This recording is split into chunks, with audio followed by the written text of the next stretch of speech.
No funny intro. This video will have some funny bits, but it ends on very somber notes.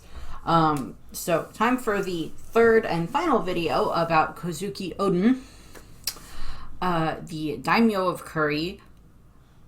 Should have been Shogun of Wano, which we will get to in this chapter, and on and on and on. Many other titles that he holds. So or not this chapter, but this video, this chapter of Oden's life, this final section of Oden's life.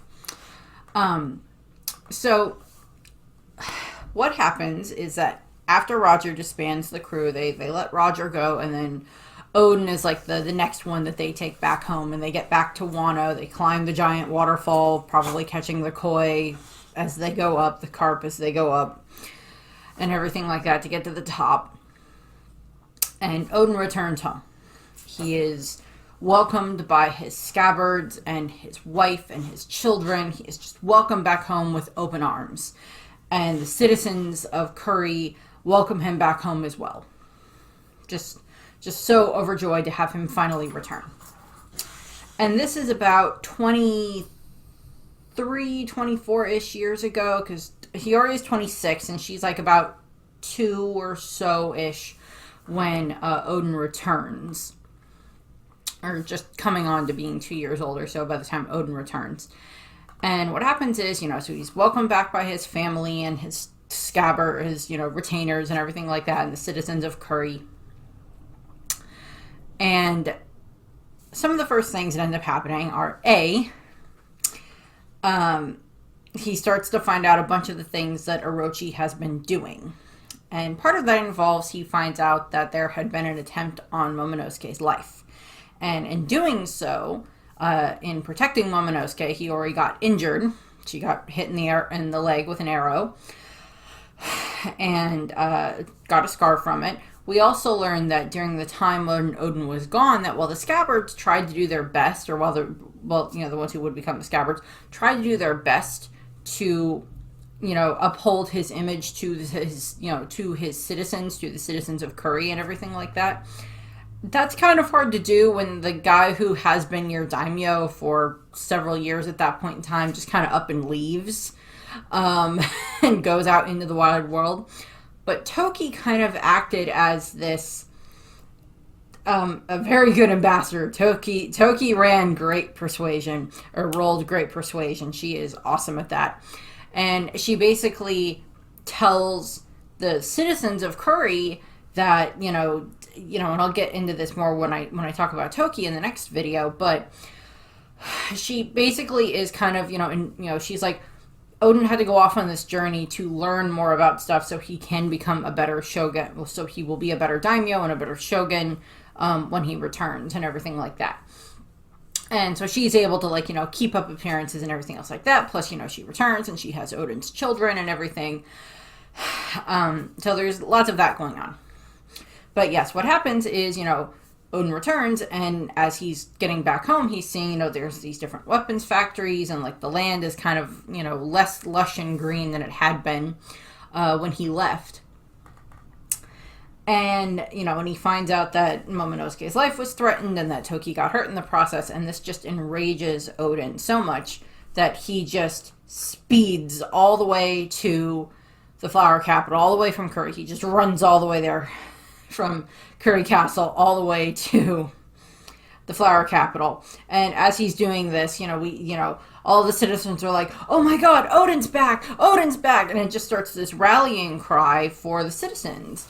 And, so Oden rushes all the way back, all the way to the Flower Capital, because he's heard that his father is dead, and that Orochi is now the shogun, and that he tried to kill Momonosuke and everything. And all of that stuff. Because the scabbards, kind of caught him up on what was going on and everything, and then, enraged about Toki being attacked and everything. Toki and Momonosuke being attacked. And gets to the Flower Capital, and he rushes into the castle, and he's just there, and he is ready to cut Orochi's head off, which by a technicality, I'm like, you'd have to do it 8 more times, but I think he would take quite a bit of glee in doing that at that time. It's like, you hurt my wife, I'm going to cut your head off 9 times just to make sure that you stay dead, type of a thing. Or he could have just stabbed him in the heart and taken him, ended him that way, and that would have bypassed Orochi's, stopgap measure of, well, you have to chop my head off 8 more times before I stay dead, type of a thing. So there's that. But what ends up happening is Oden gets there and he is preparing to attack Orochi, and Orochi is just panicked because Oden has shown back up and he's rushed back into the throne. He's arrived in the throne room and everything like that. And Orochi is well aware of the fact that physically he's no match for Oden. He is very much no match for Oden, no matter what type of devil fruit he has. But it's not his devil fruit that is the problem in this moment. It is Senimaru's. And Oden rushes forward, attempting to kill Orochi. Unfortunately, a giant barrier pops up around Orochi and Senimaru, and stops the attack. And Oden is, kind of left banging on, slashing against the barrier with his swords, trying to get past it, and it won't work. And this just causes Orochi to just start laughing and cackling and everything like that. And while this is going on, Kaido has, kind of been called, he's heard that Oden has returned. Probably something to do with, Kanjuro sending off some type of a message or something like that.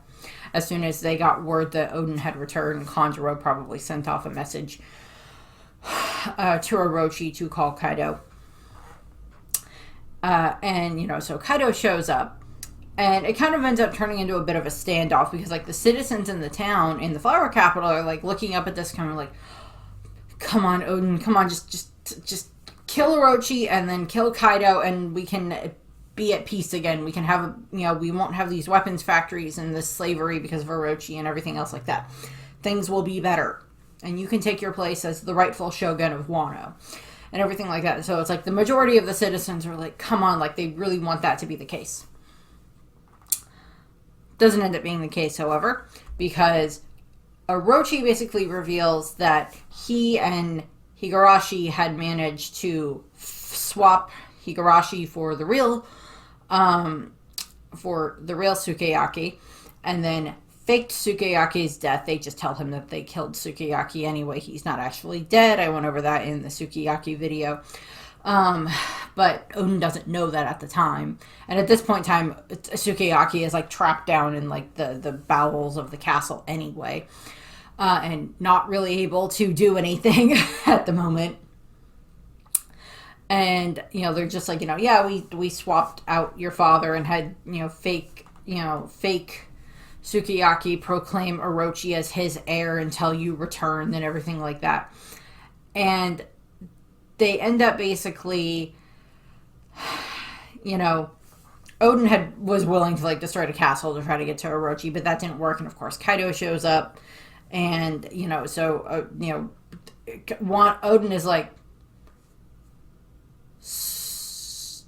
wiggly little twerp over here, I can take an Orochi. Senimaru could definitely take if he didn't have the barrier fruit. And Higurashi could definitely take care of. Giant dragon in the sky, that I have no idea what is going on, is a bit more of a problem. And what ends up happening is, of course, it's revealed to Oden that, it basically ends up, Oden gets blackmailed, basically, by Orochi. He comes up with a deal to blackmail Orochi, and he's like, if every week in the flower, if every week you come and dance naked in the flower capital once a week, then there will be no hostages taken from Wano and shipped off to Onigashima for them to use for whatever disturbed reason that Kaido was using them for, and they will be spared. And Oden, being the honorable man that he is, and Orochi's and if you do this for 5 years, then I will leave. And Kaido will leave and you can have your country back. And Oden is willing to try this. He is willing to put up with this. And he agrees to the deal, and he then, heads out, and he starts right then and there, starts dancing naked in the streets in front of all of these, in front of all of the citizens and everything like that, in an attempt to protect the innocent people that are being captured by Orochi and tortured, which I'm assuming genuinely was happening. And, which might be a callback to, or, well, what's going on currently in Yamato's cover story might be a reference to that. To, like, these people that keep getting kidnapped and everything else like that, depending on, what other information we get from Yamato's cover story about that. But, so Oden agrees to this, and he, starts dancing naked in the flower capital, and every week he goes and does it, and then he goes home. And goes, people like throw donations at him, and he's making a complete and utter fool of himself, which is, of course, Orochi just finds hilarious. And then he goes home, and he, goes back to, Toki and everything, and his children, and, like, he refuses to tell Toki, well, I don't think it's ever 100% confirmed whether or not he tells Toki what he is doing, or why he's doing it, I should say. She knows what he's doing, because, like, the citizens talk about it, and the scabbards talk about it, and everything else like that. And so it's like, that's all what's going on there. And what ends up happening is Orochi, or, Oden is just very much, he's not ashamed of what he's doing, because he knows why he's doing it. He's doing it to protect the citizens. Now, to be fair, and this is something that has been pointed out a lot about Oden, is that had they just kind of found a way to, like, just, like, sneak into the castle and, like, just Senimaru, taking care of Orochi and Higurashi after that would have been very easy in regards to getting rid of them. That doesn't take care of Kaido, but that at least takes care of part of your problem. And, by that, that would at least be something that could help make things a little bit better. And what ends up happening is, of course, like, that doesn't happen. Oden doesn't go down that route, and it's either he just doesn't think of it or what, but that doesn't happen. And what does end up happening is that over the next year, he continues to dance in the capital and everything like that, and he refuses to explain what is going on to the scabbards and his wife and everything else like that. The next year, or a year later, Orochi gets the newspaper from Kaido about Roger's execution, and he gives that to Oden. And Oden reads about Roger's execution and, like, what happened at Logtown and everything else like that. And his words about, you can, if you want my treasure, you can have it. I left everything I owned in one piece. Now you just have to find it and everything. And so it's, and, like, Oden goes, he's, like, running around on the beach, and he is both crying and laughing at the same time. Just, like, because he knows why Roger did this. He knew Roger was sick, and this is, like, Roger, putting his, ending his life in his own right, as opposed to having the illness be the thing that actually kills him. And so it's like, Oden is well aware of this. And so he does that, and he's upset because, like, one of his friends is gone and everything like that. So he's mourning Roger the same way that, Rayleigh and all the rest of the crew, of the disbanded crew, are all mourning Roger and everything else like that. I think of a little bit as also, like, Oden had returned to Wano with this full intention of working on getting the country opened up so it would be ready for Joy Boy's return. Getting the country so, it would be ready so that way they could be an ally to Joy Boy. In whatever form he took. And Oden hasn't managed to do any of that. He has been stuck dancing naked in the streets in an attempt to try to protect his citizens. Which is a very righteous thing to do and a very noble thing to do. So I'm not dissing that. It's just, Roger set this off and set off this spark for the next generation that will eventually, yes, 20 years, 20-something years down the line, lead to, Luffy and the rest of the worst generation and the 12 supernovas and, the supernovas and everything else like that. What will eventually lead into the freedom of Wano and Wano and Odin's own son being on the throne as shogun in the form of Momonosuke and everything like that. But Odin doesn't know any of that. At the moment, he is upset that his friend is dead and all of that stuff. But he's also just laughing about like this big thing that like Roger managed to pull off. So it's like all of that. The next year, what ends up happening, because he ends up dancing for 3 years, I believe is what it is, because it's 20 years before the current storyline is when he dies. And so it's like the next year, what ends up happening, so it's like 2 years after his return, he ends up asking Toki if she wants a divorce.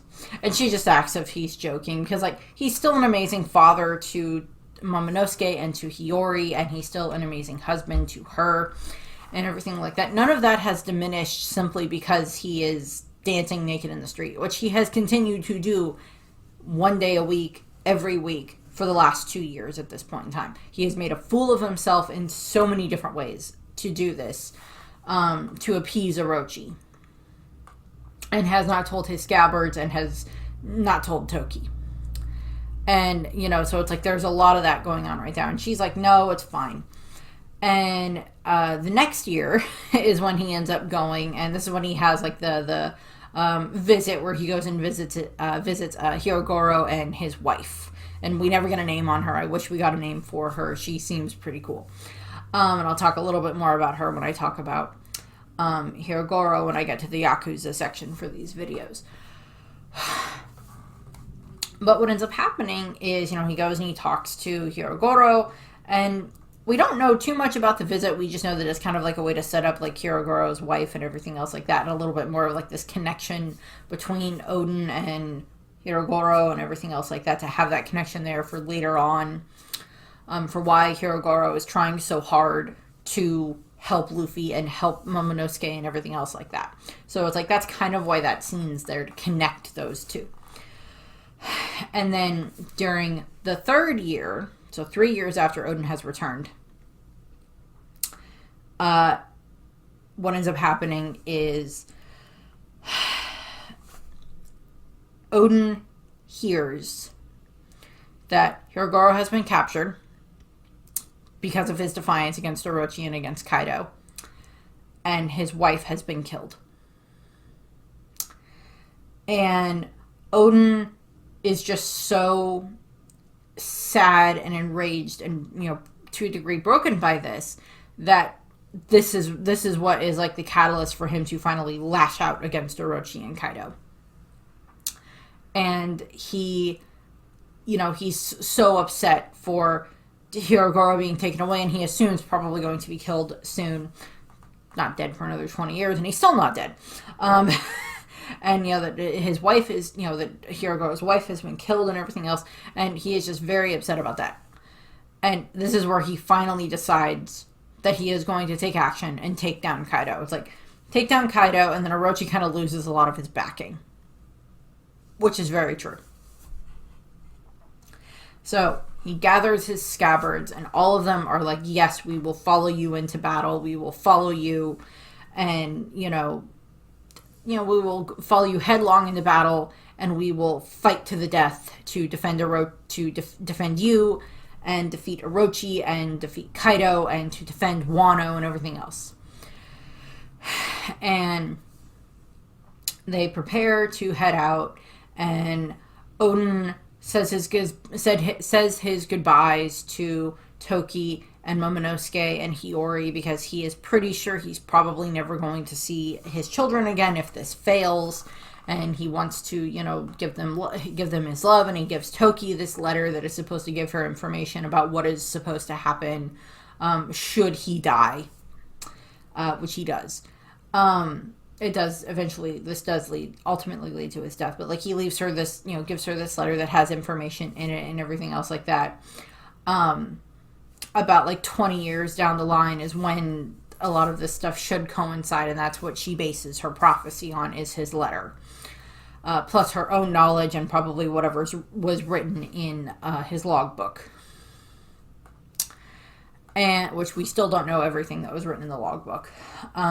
But so he does that, and then him and the Scabbards all head out. And this moment is, they all head out, and it's like at sunset, and this is where it's, they're bathed in the blood red of the sunset, and this is why they are called the Akazaya Nine, or the Nine Red Scabbards. And that's where they had Odin and his 9 red scabbards, which at that point in time would be Kinemon, Denjiro, Kanjuro, Raizo, Inarashi, Nekomamushi, Kiku. I'm missing 2. Who am I missing? Frick. Kawamatsu. Izo is not there because he's technically not a scabbard at this point in time. Shinobu is technically not a scabbard at this point in time as well, although she is involved in what is going on here. Oh, frick, who's the one that I am missing? Ashura Doji, that's right. I was like, I'll get them all eventually. There, that's the 9. That's the 9 of them. And so it's like, so they're all off. And of course, what we find out later is, of course, that Kanjuro has sent a message, sent a message to Orochi that Odin is on the move and that he is heading toward Kaido's castle on Onigashima. Which results in Kaido, along with King and Queen, and Kaido's army, not Jack at this point in time, because even if he has Jack on his crew, Jack is 8 years old, and we don't actually have an exact time frame for when Jack joins Kaido's crew, when he takes Jack in and everything else like that. And I don't think any of the rest of the Tobi-Roppo would be there at this point in time, but probably not. From the bits that we know, so like Black Maria is still a child. Ulti and Page 1 are children. I don't remember how old Sasaki is. Who's who at this point in time is like probably being trained by the world government as a Cypherpol agent. As I said, I don't know about Sasaki. Drake is currently a kid in the North Blue. So it's just like, yeah, they're not, the rest of them aren't really there at this point in time. The rest of the Tobi-Roppo aren't there yet, and most of the other ones that ended up being the headlighters are definitely not here at this point in time, because Kaido wouldn't even have the Smile Devil Fruits to give them their powers anyway. And all of that. So it's like a much more basic version of the crew, but it still has Kaido, King, and Queen that are very, very tough opponents to get past, plus just, all of the fodder, plus Orochi threw his forces in here as well with, his, the Oniwabanshu, and then, like, his private samurai and everything else like that. That Orochi has thrown in his forces with Kaido to be a part of this. And they meet on, like, this, the battlefield ends up being not on Onigashima because Kaido doesn't want to ruin his own castle at this point in time, which, to be fair, he just finished building it. I wouldn't want it to get destroyed either. It's got another 20 years before it gets, like, just destroyed. I love that. And so they face off against Kaido, and like Kaido, like Odin is like surprised by this, and he asks Kaido why your men seem very thoroughly prepared for this, and Odin and that they were on their way and everything like else, and Kaido mentions that, oh, you must have a spy in your castle, which of course is a reference to Kanjuro, but we don't know that yet.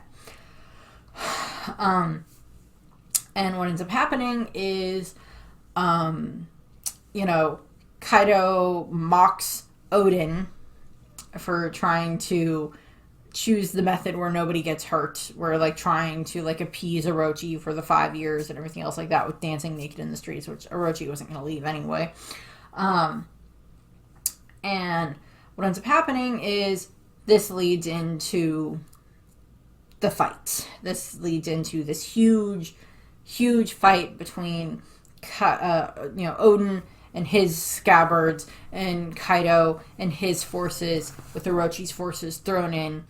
And there's this amazing battle that's going on, and Kaido and Odin are facing off against each other. We don't know who fought against King and Queen in this setup, but probably several of the scabbards, were teaming up against King and Queen, depending on stuff.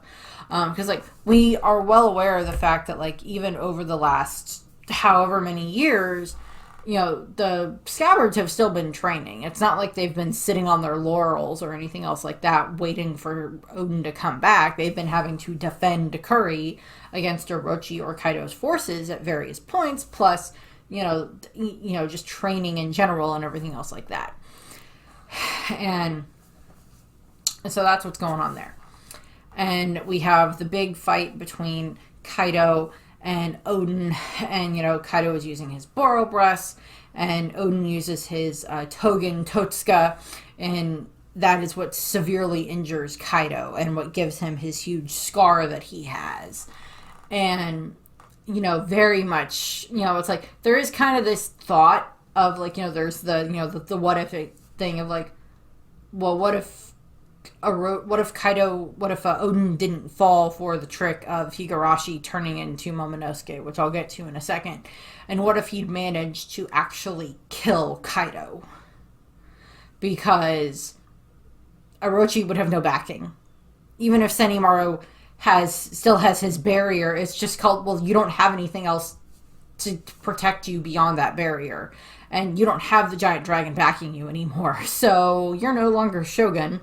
You're also under arrest. And you three, you're all going to be put to death anyway. So like there's that concept. But that's not for this video. That's for like a different video or something like that.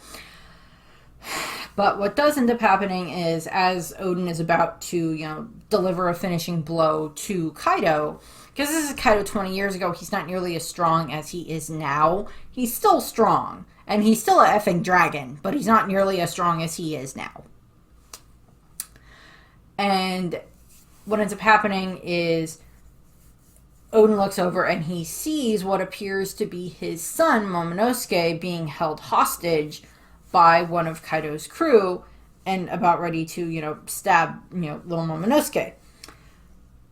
Odin, of course, in his instinct to protect his child, ends up trying to protect Momonosuke, and this allows Kaido to attack him and strike him down, and it is revealed that the Momonosuke was actually Higurashi in disguise, using her devil fruit power, the Mane Mane no Mi, in mimicking Momonosuke, and that results in Odin now being, hurt and captured, and the rest of those scabbards are captured as well.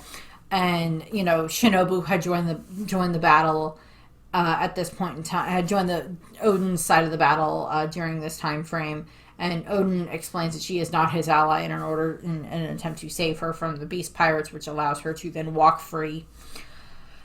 And then we get to Odin and the rest of the scabbards are all thrown into prison and, sentenced to boil alive, 3 days from now. And, that's just, it's a horrible thing. And, during this time frame, somehow they let Odin keep his sword, and they let the rest of the scabbards all keep their swords as well, because they all still have their swords. Or their weapons. I'm like, okay. But they let them keep their weapons while in the prison gallery. While they're being locked up. I think they're chained with sea prism stones. So, Kinemon and Kanjuro wouldn't be able to use their devil fruit powers at that point in time anyway with the sea prism stone, because they both had their powers by that point in time. And I think that's it. I don't think any of the other scabbards beyond Shinobu later on have a devil fruit. No. Momonosuke does, but that's different. Toki does, but she's not a scabbard. You get the idea. And what ends up happening is, Toki makes a visit to, where the prisoners are, and Odin gives her his 2 swords, Ame no Habakiri and Enma, and asks them to pass them down to their children, Ame no Habakiri to Momonosuke, which is very apt because Ame no Habakiri was made by Sukiyaki as his sword making alter ego in the form of Kitetsu, and then Tenguyama, and then Enma is to be given to Hiyori at some point in time, which I kind of think there's a nice little what if thing out there where Hiyori actually trains in how to fight with a sword and, learns how to control Enma, because that would just make Hiyori even more awesome if she learned how to fight and control Enma. This hockey-eating sword that Odin intends to give to his daughter that is named after the King of Hell, which I just find hilarious. But I don't think, because it's like it's to be given to her, and of course it ends up with Zoro and everything else like that. But as we know, it ends up with Zoro. But it is kind of this question of like, well, I mean,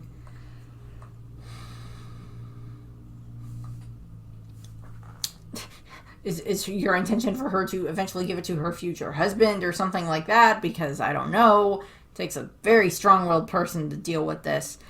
To deal with the sword. But maybe he's like, I see the strong will in my daughter. I'll gift the sword to her. Now, admittedly, Hiyori ends up being badass in her own right and everything else like that, and she uses her another form of fighting in the form of, her womanly wiles and everything else like that down the line, as Komurasaki and everything else like that. So that I'll talk about when I get to Hiyori. But he gives the swords to Toki in that regard. And then we get to the day of the execution. And Odin and his scabbards are up on the platform over this boiling thing of oil.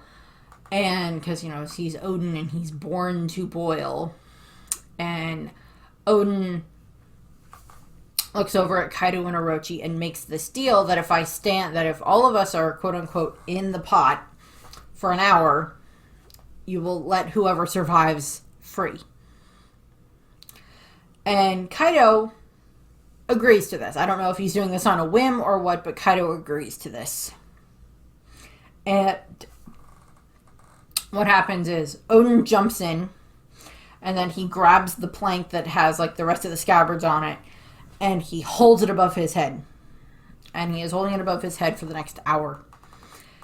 And he is just, Odin is the one in the boiling oil, as the others are just like, please, Lord Odin, please stop this. We are not worth this, and begging him to stop this.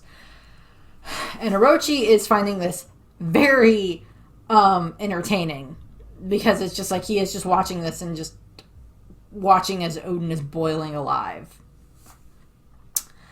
And then Shinobu shows up, and she starts screaming to the crowd and telling them that no, Odin did not betray you. He made this deal with Orochi to protect all of you, and he was dancing in the streets to try to appease Orochi so that way the people wouldn't get kidnapped and taken as hostages by Kaido or by Orochi or whoever the case was.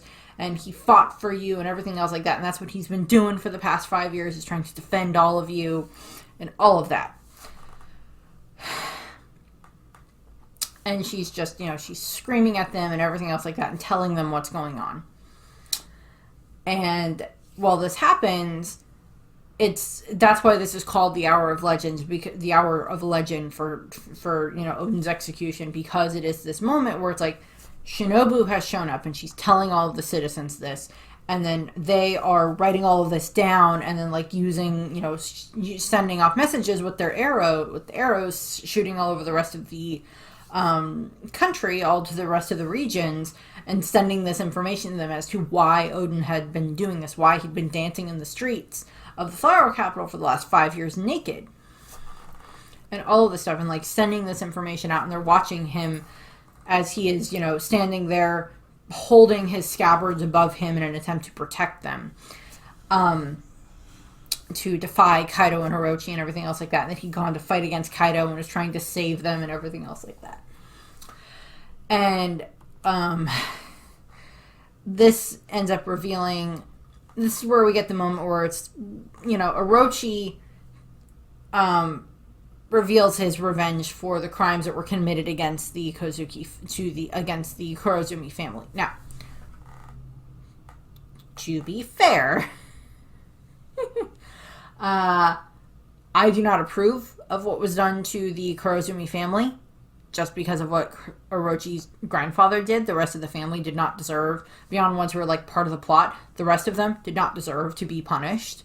Kanjuro's parents did not deserve it. Orochi's parents probably did not deserve it.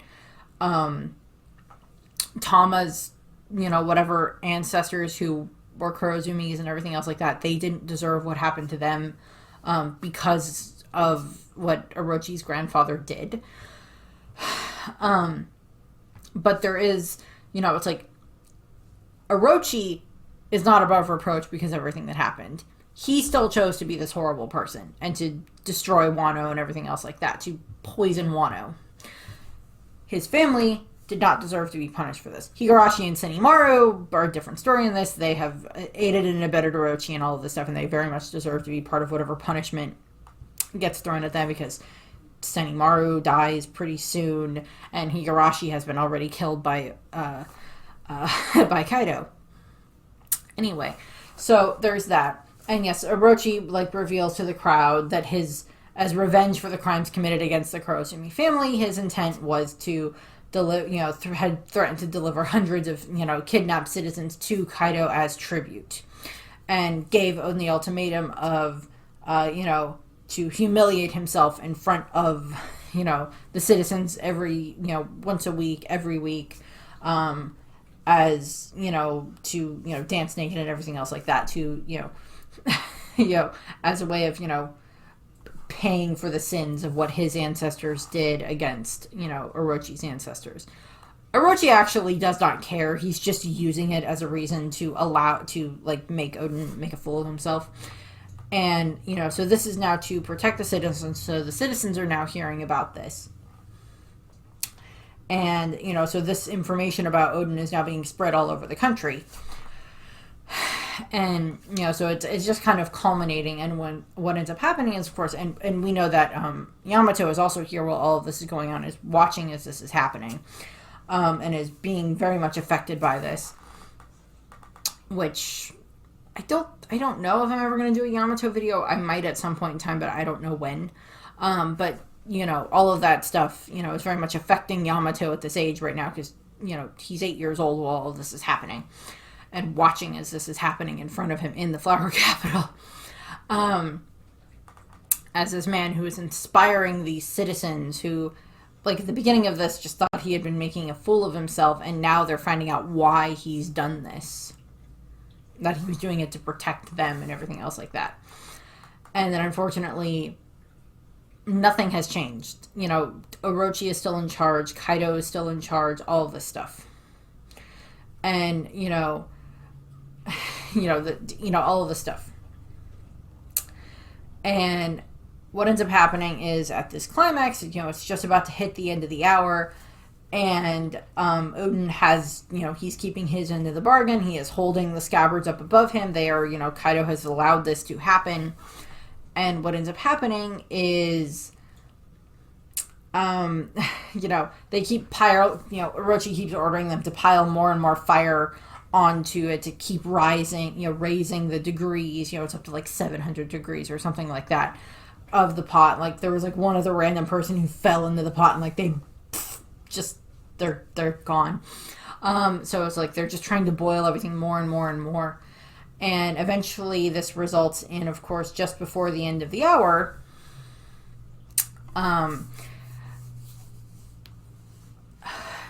just before the hour is supposed to be finished, Orochi has decided to shift it from boiling alive to being, firing squad, basically. And Oden takes his scabbards, all still stuck up on the platform above him, and he tells them that they must prepare Wano to welcome back someone. He doesn't specifically say Joy Boy, but to welcome back someone after an 800-year span. And he takes the plank and he just chucks the plank with all the rest of his might that he still has, and it flies, and the scabbards all land safely, and they are just running, hightailing it to Curry as fast as they can, to try to get to Toki and Momonosuke and Hiyori in order to protect them. And Oden, the fire, the heat keeps rising and rising and rising. And, Odin is having, he's sent the scabbards. He's done what he can with that. He knows he's about to die. And Odin is, he is ready. He is prepared to accept this. And he, there's the great moment where it is, Odin, goes into his Odin stance against, preparing to, accept his fate, and Orochi fires, and Odin is hit, and he falls into the pot, and he is smiling because he has, because it's like, Odin may not have, like, legally the will of D, but he is like an honorary member of the D clan. He dies with a smile on his face, the same way that so many others have. And he dies, and he falls into the pot, and his last thoughts are of his children and the scabbards and his wife, and he is just like, I'm sorry that I can't see the rest of your lives. I can't see Hiyori and Momonosuke grow up. I can't be here with you to open Wano, to prepare it for Joy Boy and everything else like that for the next, for in 20 years when he finally returns. Odin is upset that he's not able to do that, but he's done what he can at the moment. He was faced with these horrible circumstances, and this is what he is doing. And his scabbards have sent off, and he has put his faith in them. Well, 8 out of 9 of them are trustworthy. One of them's a traitor. Conjure. And so that's how Odin dies. And then we do have, like, the legacy of Odin. And we have this, part of his, legacy is kind of, epitomized in this, what Kinemon tells Toki after Odin's death. But if we truly leapt into the future, we would find a way to fulfill Lord Odin's wish, to strike down Orochi and Kaido so that this country could be opened at last. And Odin's will, his legacy, his will, like his inherited will is inherited by the scabbards, by Momonosuke, by Hiyori, by Shinobu, by the citizens of Wano who truly believe in Odin and in the Kozuki clan and everything else. And we see over the next 20 years how that, like, continues to trickle down. At the Fire Festival, they still, they have, there's like a balloon that looks like Odin, and they still, secretly there's still these samurai that still follow Odin and everything else like that and still believe in him. And that belief helps them then, help Momonosuke in the end, and then, to help to give them samurai forces and everything else like that, when they go to Onigashima. And, it's all of this stuff is just like, so many of these moments are very much continued through Odin's will. It's continued through Momonosuke and Hiyori, through the scabbards, through Yamato that Odin never met or even knew about, because Yamato saw the execution and then discovered the logbook and read that, and that became Yamato's Bible. And we see it in the form of Yasue doing everything that he can, and then, and Otsuru, everything she can do. And we see it in the form of, the ones that, the scabbards that go to the future with Momonosuke, and the ones that stay in Wano, even for 20 years, while, Inarashi and Nekomamushi, as they fight, they still fight against each other and bicker and everything else like that for 20 years and become the Dukes of Zou, they're still prepared to carry on the legacy of Odin, to carry on his will. And, like, we see that again and again and again. And it's like, it's in the citizens, it's in the scabbards, it's in Momonosuke and Hiyori. It's part of Toki's prophecy that she, spends her last bit of energy. She sends, ones to the future and sends, Hiyori off with Kawamatsu to keep her safe in the present, to, age normally for the future. And then and then Toki herself rides out and delivers her prophecy, that you are the you are the night unaware of the dawn and everything else like that. And then the legacy is then carried on again by the Straw Hats and the Heart Pirates and all the Minks from Zou and everything else like that. Like, they take this up. It's like, they didn't know Odin. They heard about Odin. And because of Momonosuke's help, and yeah, Law is there because, the Heart Pirates are there because Law wants to take down Kaido and blah, blah, blah, blah, blah. But it's still, Law had to have been affected by what he heard from Kinemon and the others when they explained about, Oden and everything else like that and being sent forward 20 years and all of this stuff. Law had to have been affected by that in some shape or form. And it's just, it's this thing of this legacy that just continues and continues and continues for the next 20 years. It persists throughout Wano for the next 20 years. And even in the form of, the others, it kind of makes its way out into the world. And now, Oden's legacy is partially fulfilled in the fact that, Wano is now free. Orochi is gone.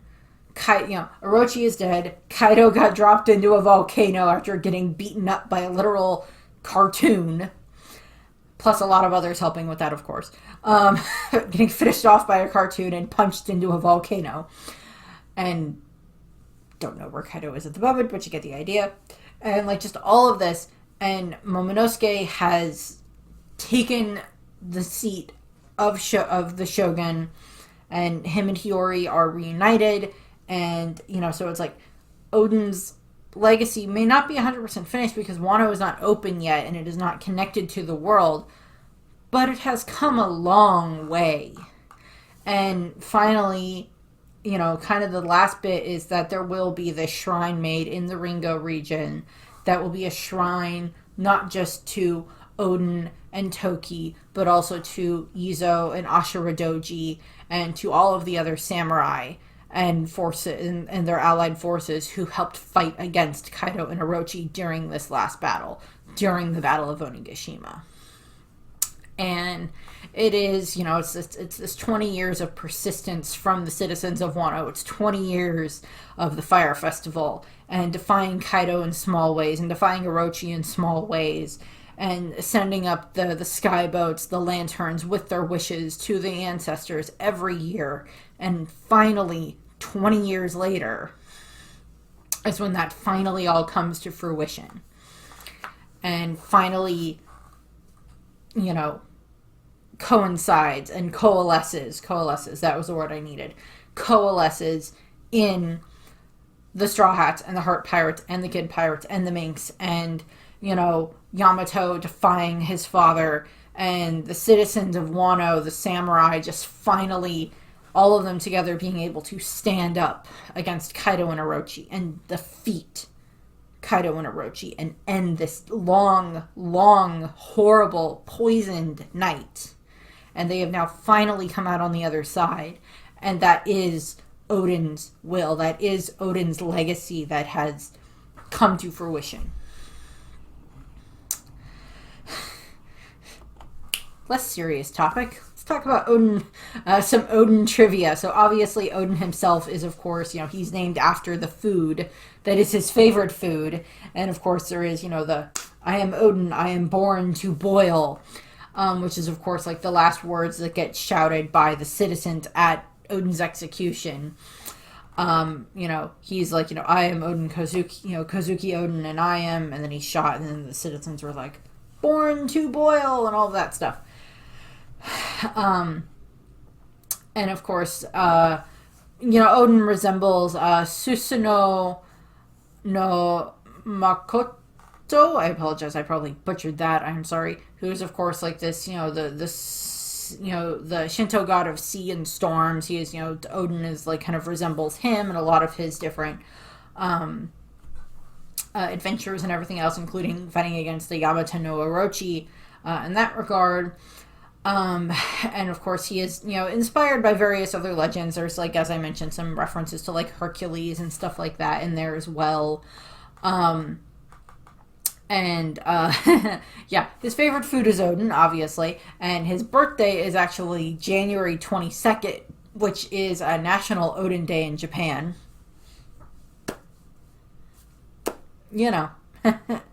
And additionally, the chapter where Oden was killed, where he died, chapters 972, was released on February 22nd, and I'm Pretty sure Oda did that on purpose, but sure, that works for me. So there's a lot of, you know, connections there and everything else like that. A lot of fun Oden trivia stuff that goes there.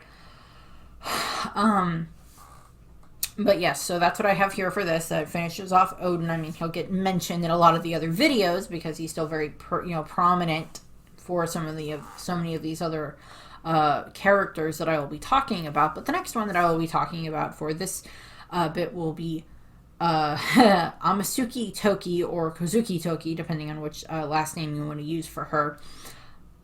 So that's what I have. I thank you for watching. I hope you enjoyed the video, and I hope you have a nice rest of your day. Bye!